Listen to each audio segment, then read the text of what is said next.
मैं ਤੁਹਾਨੂੰ इस वीडियो राही एक कोशिश करूँगा समझाउण दी कि तुसीं ऑनलाइन पेपर देने वाले जो ਤੁਹਾਨੂੰ इंस्ट्रक्शन जो ਤੁਹਾਨੂੰ नॉलेज जो ਤੁਹਾਨੂੰ इन्फॉर्मेशन चाहिए है वो मैं प्रोवाइड करन लग्या हाँ।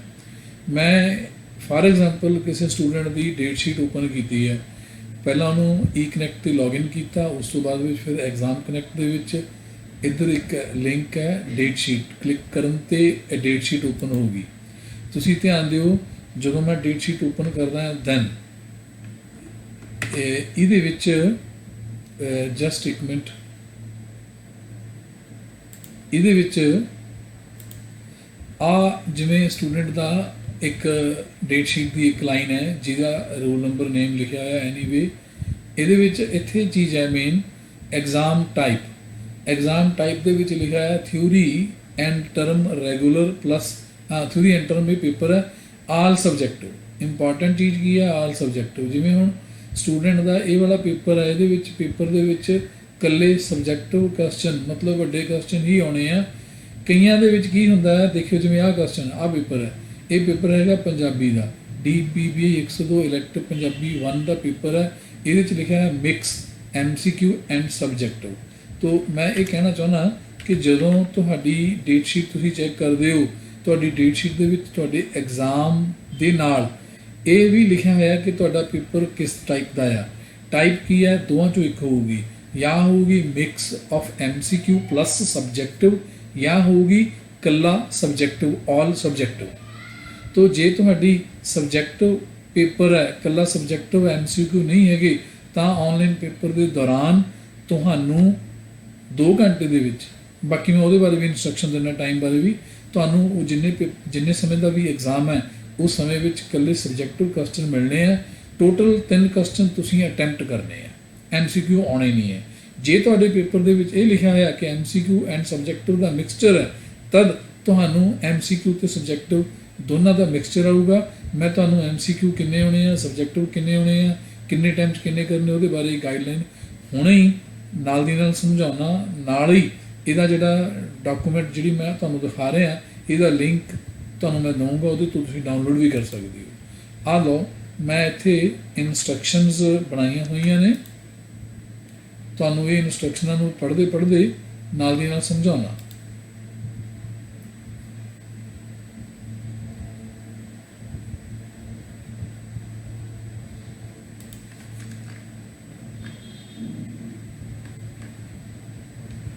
जी पहला तो ये लिखा ना गाइडलाइंस फॉर ऑनलाइन एग्जाम्स। कुछ पेपर MCQ ने, MCQ और बड़े क्वेश्चन दोनों का मिक्सचर है, mixture of MCQ and subjective. कुछ पेपर ओनली सब्जेक्टिव है।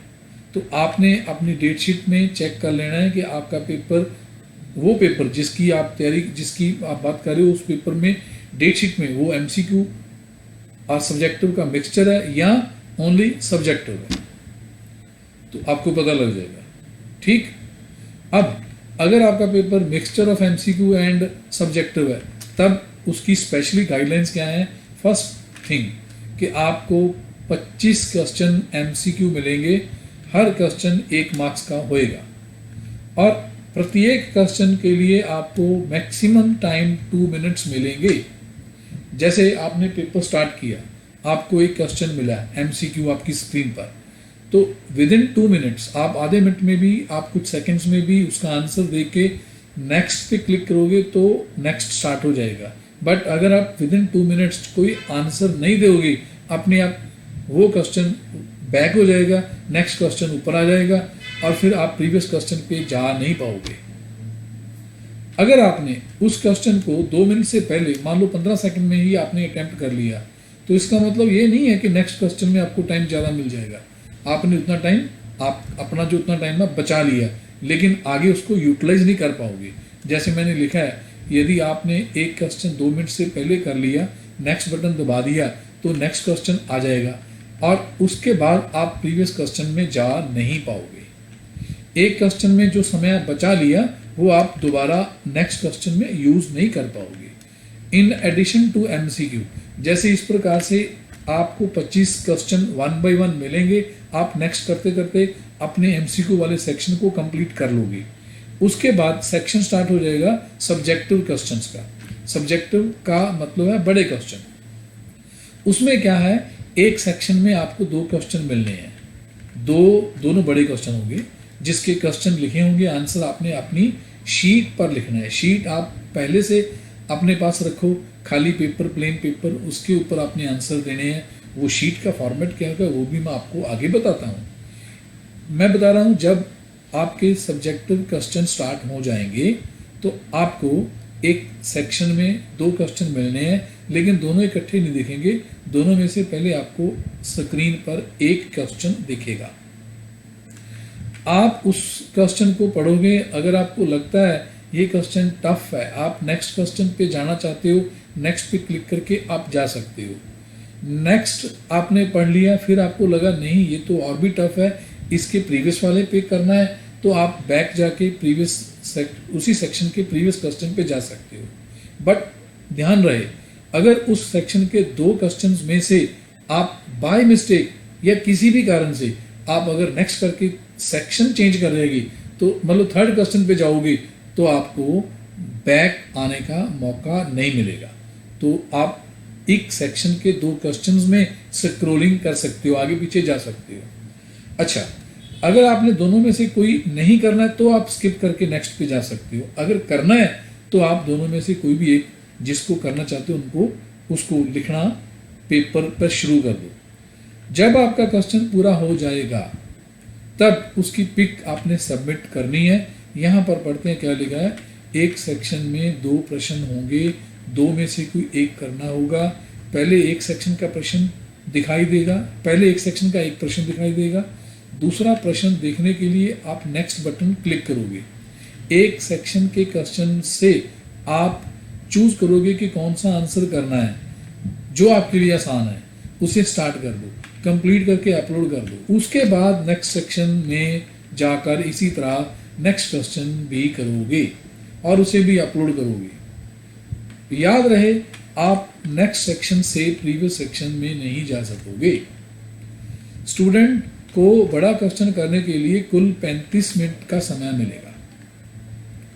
25 मिनट का समय उत्तर लिखने के लिए और 10 मिनट उसको अपलोड करने के लिए। मैं रिकमेंड करता हूं कि हमेशा अपने पास सामने वॉच रखो ताकि कोई कंफ्यूजन ना हो। एक क्वेश्चन जब आपने शुरू किया वहां से लेके विदिन 25 मिनट्स आप उस क्वेश्चन का आंसर लिखने में लगाओ। 10 मिनट रिजर्व रखो उसको अपलोड करने में। नहीं तो मुझे बाद में स्टूडेंट्स कहते हैं मैंने क्वेश्चन का आंसर तो लिख दिया लेकिन अपलोड करने से पहले ही वो नेक्स्ट आ गया। 35 मिनट का टोटल समय मिलेगा। विदिन 35 मिनट्स आपने उस क्वेश्चन को अपलोड करना है। ऐसा स्टूडेंट्स बाद में दुख से मुझे कंप्लेंट करते हैं, फिर बताते हैं, फिर मेरे पास कोई हल नहीं होता है। यदि आप पहला बड़ा क्वेश्चन जल्दी समाप्त कर लोगे, उसका जो समय बचा लिया वो दूसरे क्वेश्चन में आप इस्तेमाल नहीं कर पाओगे। मान लो फर्स्ट क्वेश्चन आसान था, छोटा था, उसका आंसर आपने 25 मिनट्स में या 20 में या 30 मिनट्स में आपने लिख दिया, तो आपने अगर 5 मिनट समय बचा लिया तो इसका मतलब ये नहीं है कि वो समय आप दूसरे क्वेश्चन में आपको ज़्यादा मिल जाएगा। मतलब टोटल टाइम इस प्रकार से है कि एक एक क्वेश्चन के ऊपर मैक्सिमम टाइम लिमिटेड है, उतना ही टाइम आप लगा पाओगे। अब जैसे दूसरा क्वेश्चन 25 मिनट में पूरा करके अगले 10 मिनट में अपलोड करना है, ऐसे ही है। हर क्वेश्चन के लिए आपको मैक्सिमम टाइम 35 मिनट का ही मिलेगा। आगे याद रखो, यदि पहला क्वेश्चन अपलोड किए बिना दूसरे क्वेश्चन पे चले गए तो पहला उत्तर अपलोड नहीं कर पाओगे, अर्थात नेक्स्ट सेक्शन पर जाने के बाद प्रीवियस सेक्शन पर जा नहीं पाओगे। नेक्स्ट, आंसर शीट का फॉर्मेट कैसा हो वो मैं नीचे दिखाता हूँ। ये बात जो मैंने बताई है, ये सारी इंस्ट्रक्शंस मैं आपको ये फाइल डाउनलोड में डाल देता हूँ ताकि आप इसको आराम से भी पढ़ सको। आंसर शीट कैसी हो मैं इस सेक्शन के नीचे बताऊंगा। पहले मैं आपको दूसरी गाइडेंस दे दूं जो केवल सब्जेक्टिव के लिए है। जैसे मैंने बताया कि डेट शीट में आपके कुछ पेपर ऐसे होंगे जिसमें एमसीक्यू नहीं है, केवल सब्जेक्टिव क्वेश्चन ही है। तो उस केस में क्या है, उस केस में पढ़ो, स्टूडेंट को 15-15 मार्क्स के 3 क्वेश्चन के उत्तर देने होंगे। मतलब टोटल 3 क्वेश्चन करने हैं। एक सेक्शन में 2 क्वेश्चन आएंगे, उनमें से कोई एक करना है। फिर नेक्स्ट सेक्शन में 2 आएंगे, उनमें से कोई एक करना है। फिर नेक्स्ट सेक्शन में 2 आएंगे, उनमें से कोई एक करना है। हर एक सेक्शन में दो में से किसी एक आंसर को आपने लिखना है। एक सेक्शन के प्रश्न की स्टेटमेंट पढ़ने के बाद उस प्रश्न का उत्तर A4 शीट्स पर लिखना शुरू कर लो। एक क्वेश्चन के लिए आप मैक्सिमम 4 शीट्स का इस्तेमाल कर सकते हो, 4 से ज़्यादा नहीं। ऊपर के केस में भी ऐसे ही है। बड़े क्वेश्चन के लिए आप एक आंसर को मैक्सिमम 4 शीट्स में लिख सकते हो। कंप्लीट होने पर इन शीट्स की पिक्स को अपलोड करना है। उसके बाद दूसरे क्वेश्चन पर जाने के लिए नेक्स्ट बटन को क्लिक करो। याद रहे, यदि आपका पहला प्रश्न अपलोड किए बगैर दूसरे क्वेश्चन पर चले गए तो प्रीवियस अपलोड नहीं कर पाओगे, अर्थात नेक्स्ट सेक्शन पर जाने के बाद प्रीवियस सेक्शन पर नहीं जा पाओगे। एक क्वेश्चन का उत्तर देने के लिए स्टूडेंट को इसमें 40 मिनट मिलेंगे। प्रीवियस में क्या था, 35 मिनट्स बड़े क्वेश्चन में मिलेंगे, लेकिन इस केस में 40 मिनट्स आपको बड़े क्वेश्चन के लिए मिलेंगे, जिसमें से 30 मिनट्स आप आंसर लिखने के लिए यूज़ करो, 10 मिनट्स उसको अपलोड करने के लिए उपयोग करो। कोशिश करो कि आप आंसर को विदिन 30 मिनट्स पूरा कर सको। आंसर शीट की फॉर्मेट नीचे दी गई है, मैं दिखाता हूँ। अभी आंसर शीट की फॉर्मेट कैसी होगी वो भी देखो। आंसर शीट के आप plain paper A4 sheet paper ले लो या लाइनदार पेपर ले लो, उसके ऊपर टॉप पे रजिस्ट्रेशन नंबर लिख लो। पहले लिख लो, आपको पता ही है कि ये लिखना ही है। एग्ज़ाम डेट आज की पहले लिख लो, ताकि ये पेपर के समय आप इतना समय आपका बच जाएगा। एग्ज़ाम टाइम लिखो 10 से 10 बजे है, या 10 से 12 है, या 12 से या 2 से 4 है, जो भी है। कोर्स कोड जैसे DENG 103 है, या DCAP 102 है, या DCAP 101 है, या DCOM 101 है, जो भी आपके कोर्स का कोड है डेट शीट पे भी लिखा है वो आप लिखोगे। क्वेश्चन का नंबर, क्वेश्चन फर्स्ट है या सेकंड है या थर्ड है, जो भी क्वेश्चन का नंबर है वो लिखोगे। फिर पेज नंबर, जैसे आपने एक क्वेश्चन को 3 पेजेस में लिख दिया तो यहाँ लिखोगे 1 of 3, 2 of 3, 3 of 3। या आपका क्वेश्चन 2 ही पेजेस में है तो पहले पेज पे 1 of 2, दूसरे पे 2 of 2। पेज नंबर इस प्रकार से लिखना है कि हमें पता लगे कि टोटल कितने पेजेस हैं और ये कौन सा पेज नंबर है।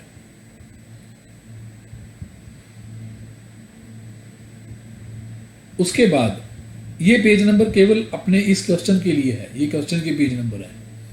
दूसरा क्वेश्चन क्या पता 3 पेजेस में लिखूंगा कि 4 में लिखूंगा, अभी तो ये पेज बना के अपलोड करना है।